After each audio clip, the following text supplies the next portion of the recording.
Across the country, Black and Latino communities have been disproportionately impacted by the virus. The COVID pandemic is a revealer of America's true ugly. These inequities that this country has refused to address has been consistently neglected.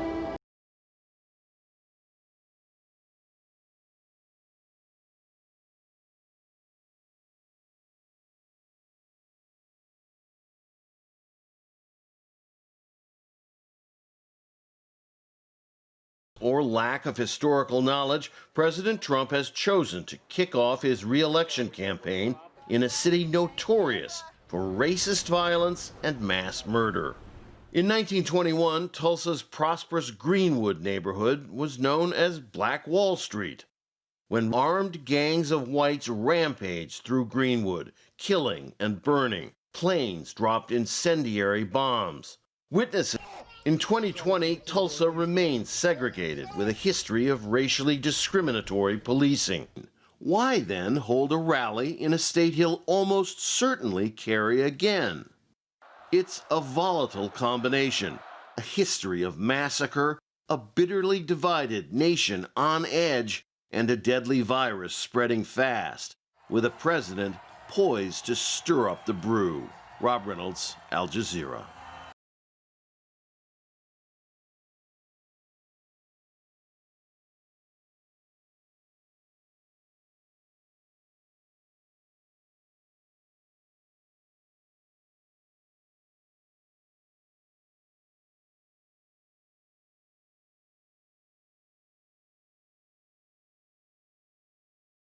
She's been a pillar of the fight for women's rights and a liberal leader in the U.S. Now, the death of long-serving Supreme Court Justice Ruth Bader Ginsburg is poised to trigger a significant political battle just weeks ahead of the presidential election.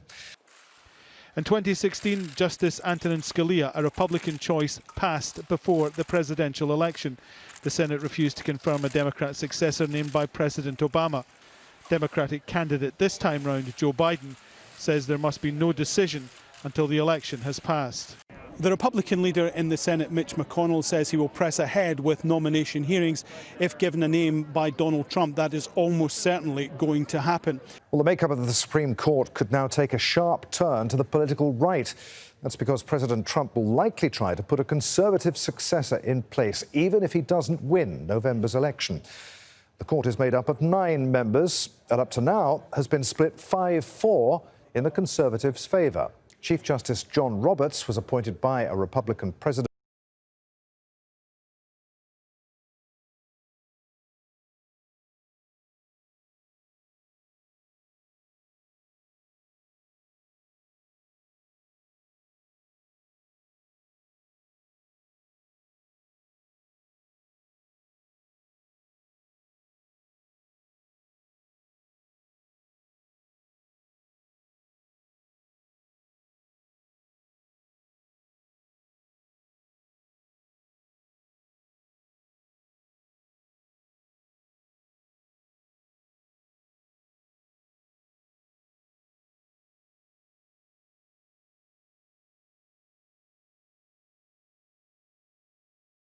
Bader Ginsburg, who was far more than merely a Supreme Court justice, has died.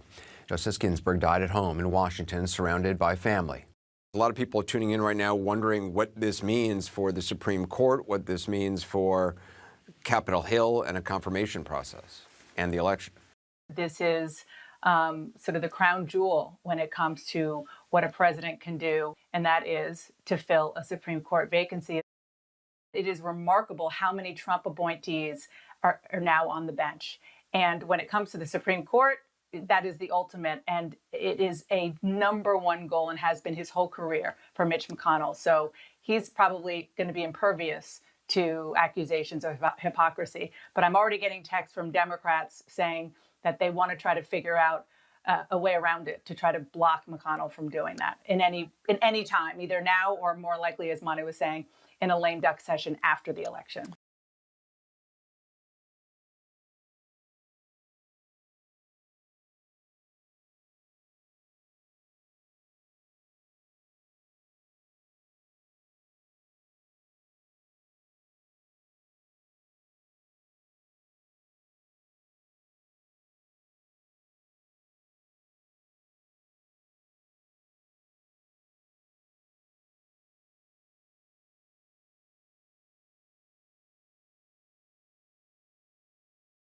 which recognized that love is love and that marriage equality is the law of the land. The United States Supreme Court is often the last refuge for equal justice. Senate Republicans have made it crystal clear that rushing a Supreme Court nomination is more important than helping and supporting the American people who are suffering from a deadly pandemic and a devastating economic crisis. Judge Barrett, in 2006, you signed your name to an advertisement published in the South Bend Tribune. It described Roe v. Wade as, quote, an exercise of raw judicial power, and called for putting, quote, an end to the barbaric legacy of Roe v. Wade, and expressed opposition to abortion. As the Senate considers filling the seat of Justice Ruth Bader Ginsburg, I would suggest that we not pretend that we don't know how this nominee views a woman's right to choose and make her own health care decisions. Barrett, several times today, you have quoted Justice Ginsburg's testimony, cited the critical fifth vote to strike down the unconstitutional abortion.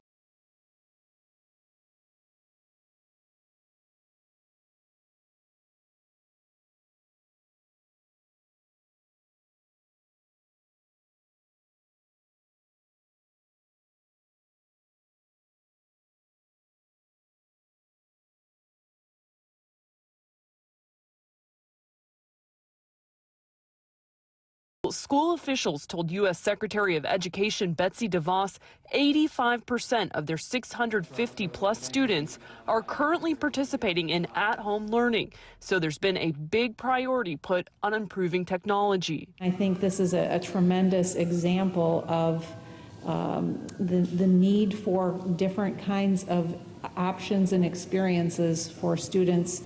DeVos has long been a proponent of school choice and believes in the future the options will continue to expand. Every recent poll that has studied this has only affirmed the fact that parents want and need more choices. As coronavirus cases again increase in North Texas counties, she was asked if we do see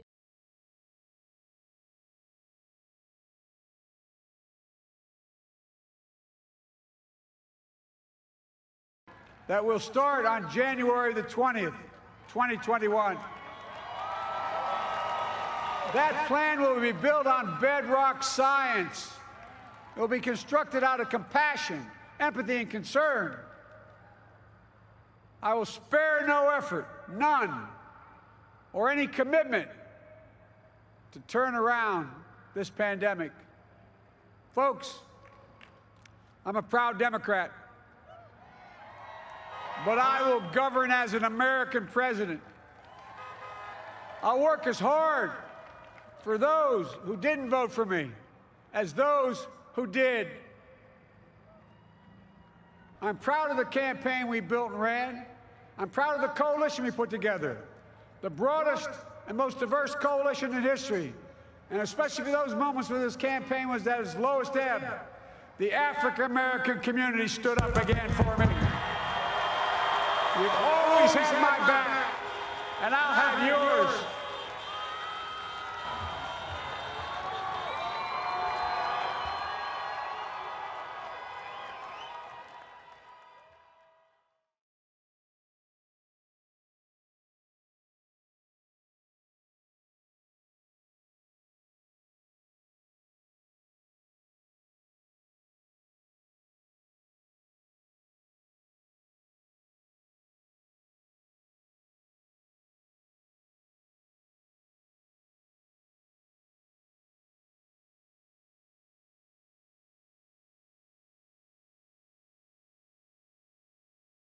So,